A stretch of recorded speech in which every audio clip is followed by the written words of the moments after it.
តតែងប្រាប់ចិត្តថាអូនទៅបាត់ហើយសល់ព្រមម្នាក់យំឥតស្បើយ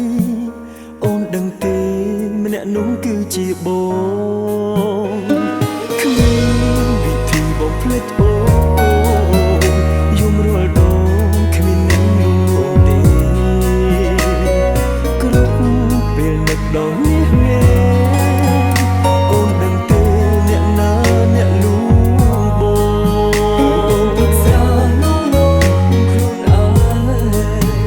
បងផឹកស្រាដើម្បីបំភ្លេចអូនបងផឹកស្រាដើម្បីឲ្យគេលួងតែពេលផឹកស្រវឹងរឹកកណ្ដោយកណ្ដាយយំម្នាក់ឯងយំដូចជាមនុស្សឈួតមនុស្សអាក្រក់អូនមើលវិញបានទេគុំព្រោះគេធ្វើជាមនុស្សចិត្តដាច់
ឬចង់ឃើញបងឈឺ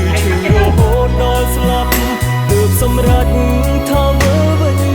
មែនទ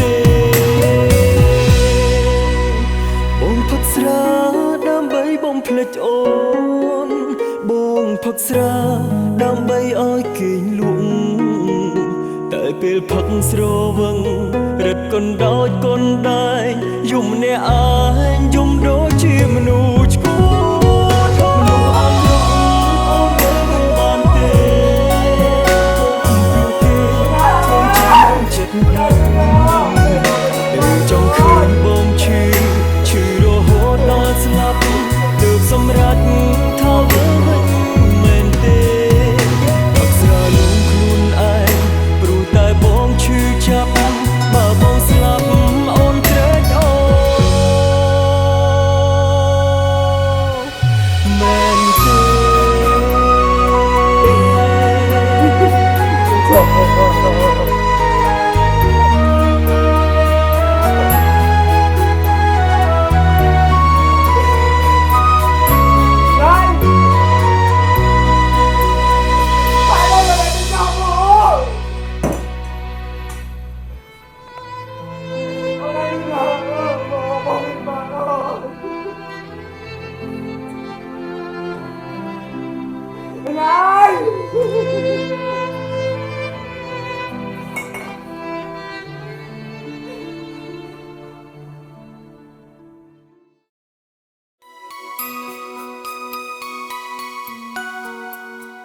ជាការពិត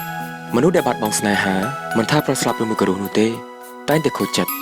ហើយមានអារម្មណ៍ថាលែងចង់រស់ខ្ញុំដឹងថាមិនថាគេឬមួយក៏ខ្ញុំនោះទេ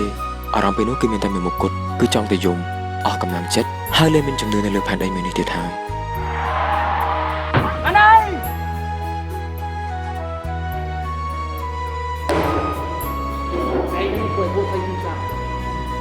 ពិតជាគិតទាំងអស់ ចូលស្រែកយំមកអស់ចិត្តហើយប្រើពេលវេលាខូចចិត្តរបស់អ្នកត្រឹមតែមួយរយៈពេលខ្លីបានហើយ